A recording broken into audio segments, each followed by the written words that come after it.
Solve by completing square method. और आज हम एक और क्वेश्चन से समझते हैं कि किस तरह से इस मेथड को हम अप्लाई कर सकते हैं जी। सबसे पहले जो भी हमारी इक्वेशन होगी उसको हम देखेंगे क्या वो स्टैंडर्ड फॉर्म में लिखी हुई है या नहीं। तो जैसे हम देखा कि हमारी जो गिवन इक्वेशन है वो स्टैंडर्ड फॉर्म में ही है। और इसके बाद हम ये करते हैं जी, जो हमारे पास कांस्टेंट टर्म होती है जैसे 4z² और नेगेटिव z, ये हमारे पास दोनों वेरिएबल टर्म्स हैं, जबकि इसमें जो कांस्टेंट टर्म है 1/2 इसको हम राइट साइड पे शिफ्ट कर देंगे। अब इसमें हमने ये देखना है जी कि हमारे पास जैसे कंप्लीटिंग स्क्वायर या परफेक्ट स्क्वायर के जो फार्मूलाज हैं, दो फार्मूलाज हैं जी। एक है a plus B whole square का, जो इक्वल टू होता है a² plus b² plus 2ab के।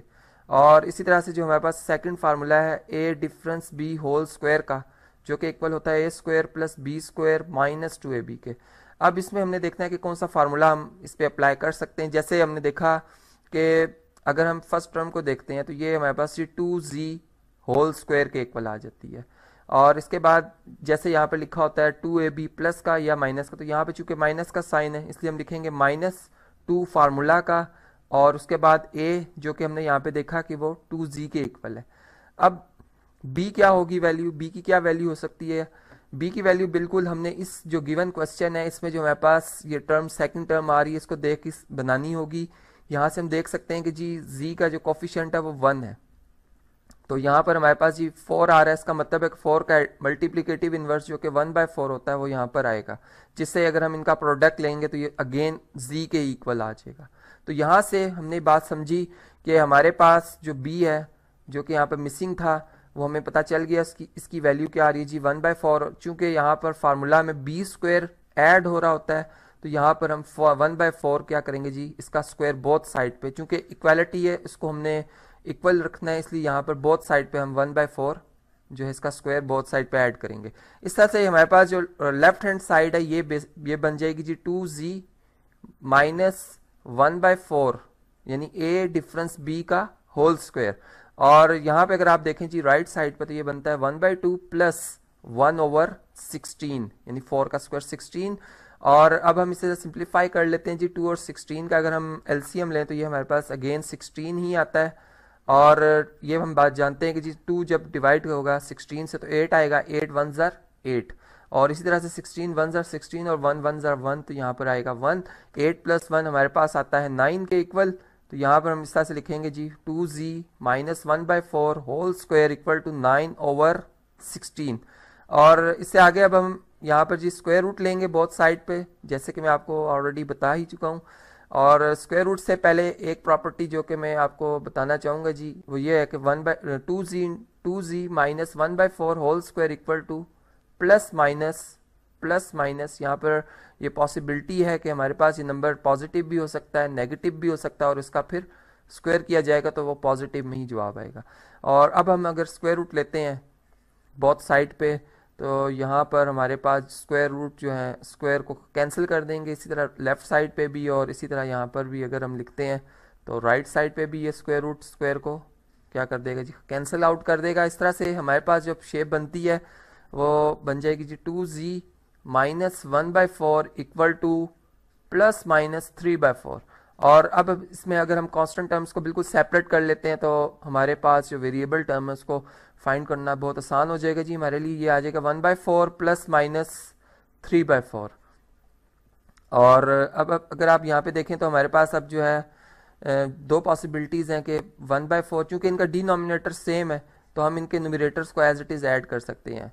यहाँ पर ये हमारे पास फॉर्म आ जाएगी। और अब इसमें जो दो पॉसिबिलिटीज़ बन रही हैं अगर हम इनको फर्दर सिंप्लीफाई करते हैं तो ये इस तरह से बनेगी जी 2z इक्वल टू 1 प्लस 3/4 एक फर्स्ट पॉसिबिलिटी, और सेकंड जो आ रही है हमारे पास वो 2z equal to 1 minus 3 divided by 4।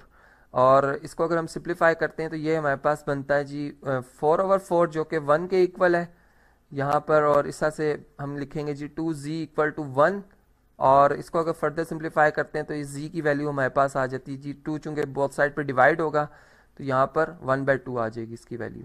और अगर हम इस साइड पे आते हैं जी इस इक्वेशन को अगर सॉल्व करते हैं तो ये हमारे पास 2z इक्वल टू बन जाता है जी -2, चूँकि बड़ी वैल्यू के साथ नेगेटिव साइन ओवर 4 और 2 1 2 2 2 4 1/2 आ जाता है। और 2 से अगर हम बोथ साइड पे डिवाइड करते हैं तो z इक्वल टू आ जाएगा -1/2 इंटू 2 जो कि किसके इक्वल होगा जी 1/4 के।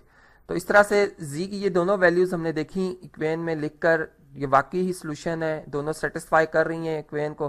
तो लास्ट में हम एक सोल्यूशन सेट बनाएंगे और इसको इन दोनों वैल्यूज को सेट के अंदर इनक्लोज कर देंगे। और इस तरह से हमने देखा कि जो क्वाड्रेटिक इक्वेशन है उसका चूंकि उसकी डिग्री 2 होती है, उसके रूट्स की तादाद भी 2 होती है। यहाँ से ये बात भी हमें समझ में आती है। तो यहाँ से ये जी क्वेश्चन इस तरह से हमारा कंप्लीट होता है। डियर स्टूडेंट्स, आज हम बात करेंगे solution of quadratic equations by factorisation, यानी हमारे पास जो दो दर्जी मसावात होती हैं उनका हल मालूम करने का तरीका मालूम करेंगे, यानी बजरिया तजज़ी के तरीके से। यानी कि तजज़ी का यानी फैक्टराइजेशन हमारे पास क्या होती है, आज हम इस पर बात करेंगे। इसके लिए चलें एक एग्जांपल यहाँ पे कंसीडर करते हैं।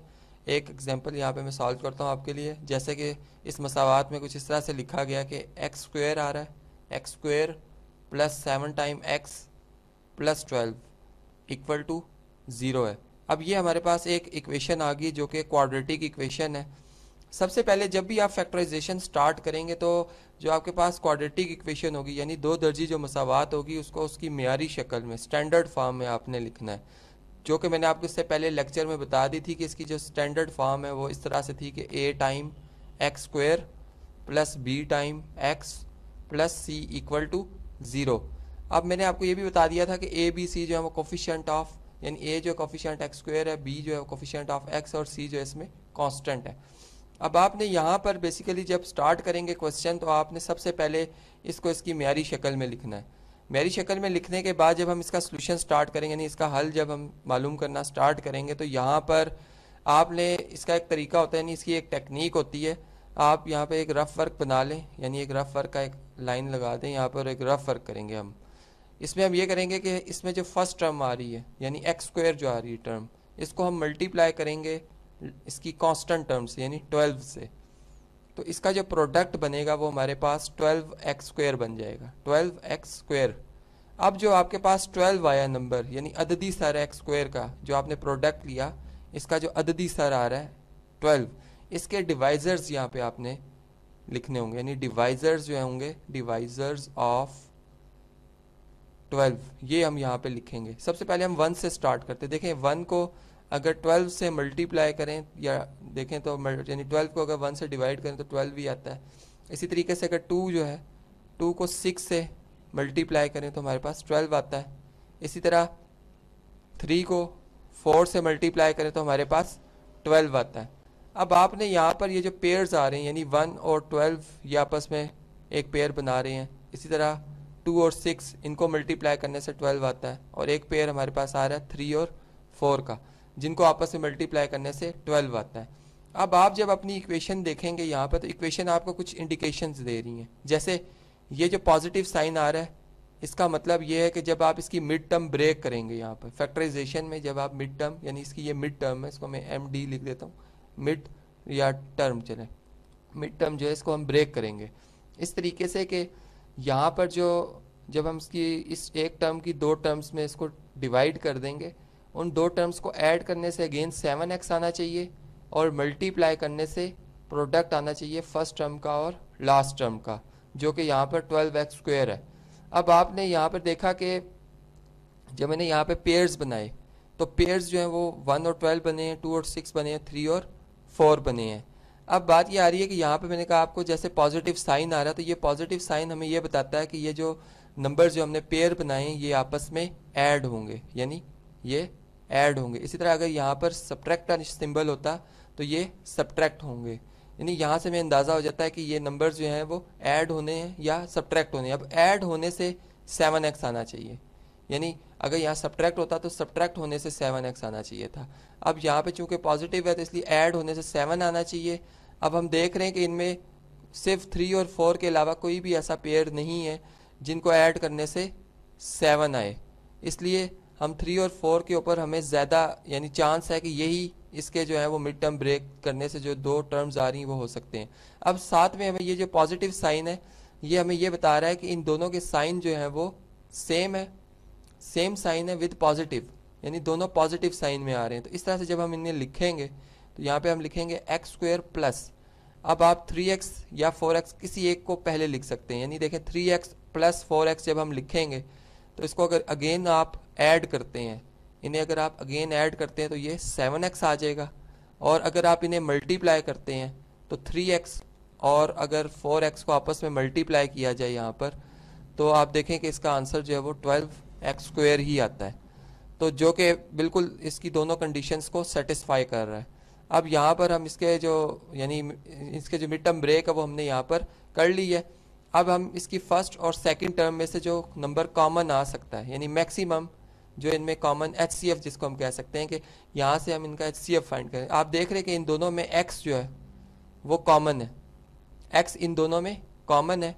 अब x जब आप फर्स्ट टर्म से कॉमन लेंगे तो इसका भी एक तरीका होता है कि यहाँ पर हम इन्हें डिवाइड कर देते हैं। x² को जब आप x से डिवाइड करेंगे तो आपके पास x रह जाएगा, चूंकि एक x इस x से कैंसिल आउट हो रहा है, तो यहाँ पर हमारे पास x रह जाएगा। इसी तरह से 3 टाइम x आ रहा है, यहाँ पे 3 टाइम x आ रहा है, जिसको आप x चूंकि आप कॉमन ले रहे हैं 3x में से, ये x से कैंसिल आउट हो जाएगा, यहाँ पे 3 बच जाएगा। तो यहाँ पे हम क्या लिखेंगे, विद पॉजिटिव साइन आ रहा है तो +3 लिखेंगे। अब इसमें एक और टेक्निक है कि लास्ट 2 टर्म में से, यानी इन 2 टर्म में से भी तो हमने एक नंबर कॉमन लेना है। आप ये देखें कि हमारे पास जो यहाँ पर हमने जब कॉमन लिया x, तो हमारे पास जो फैक्टर आ रहा है वो x+3 आ रहा है, x+3 आ रहा है, जबकि यहाँ पे 4x+12 आ रहा है। अब आप देखें कि यहाँ पर अगर मैं x+3 को 4 से मल्टीप्लाई करता हूँ तो ये 4x+12 बनता है। तो ये भी एक हमारे पास हिंट हो जाता है कि हम यहाँ से नंबर देख लेते हैं कि हम किस नंबर को इस x+3 से मल्टीप्लाई करें कि हमारे पास 4x+12 आ जाए, तो हमें अंदाज़ा हो जाता है यहाँ पर कि हम किस नंबर को कॉमन लिख सकते हैं। इसी तरह अगर आप 4 इनमें कॉमन लें तो यहाँ पे x बच जाएगा, जैसे मैंने आपको यहाँ पे बताया रफ वर्क में। इसी तरह से 12 को जब आप 4 से डिवाइड करेंगे तो 3 आ जाएगा। अब आपने देखा यहाँ पर बेसिकली हमने चूंकि यहाँ पर डिस्ट्रीब्यूटिव प्रॉपर्टी भी अप्लाई की है, distributive property of multiplication over addition, लेकिन चूंकि इसमें हमें नंबर जो है कॉमन सर्च करना पड़ता है, लेकिन जब आप ये नंबर कॉमन लिख लेते तो आपको पता चल जाएगा कि यहाँ पर डिस्ट्रीब्यूटिव प्रॉपर्टी हमने अप्लाई जो है वो की है। इसी तरह से आप देख रहे हैं कि इनमें जो है x+3 जो है वो अगेन इन दोनों टर्म्स में कॉमन आ रहा है, जिसे हम अगेन कॉमन लिख लेंगे। यानी यहाँ पर अगर हम x+3 को कॉमन लिख लें तो फर्स्ट टर्म में हमारे पास यहाँ पर x बच जाएगा, क्योंकि x+3 जब हमने कॉमन लिख लिया तो जिसको मैं यानी यहाँ पर चले लाइन लगा देता हूँ कि ये चूंकि हम कॉमन लिख लिया हमने, अब ये इनके साथ नहीं लिखा जाएगा ब्रैकेट में, ये जो जिनके ऊपर मैंने बार लगा दी है अब इनके साथ नहीं लिखा जाएगा। यहाँ पर x बच जाएगा फर्स्ट टर्म में, यहाँ पे पॉजिटिव साइन आ रहा है तो पॉजिटिव साइन लिखेंगे।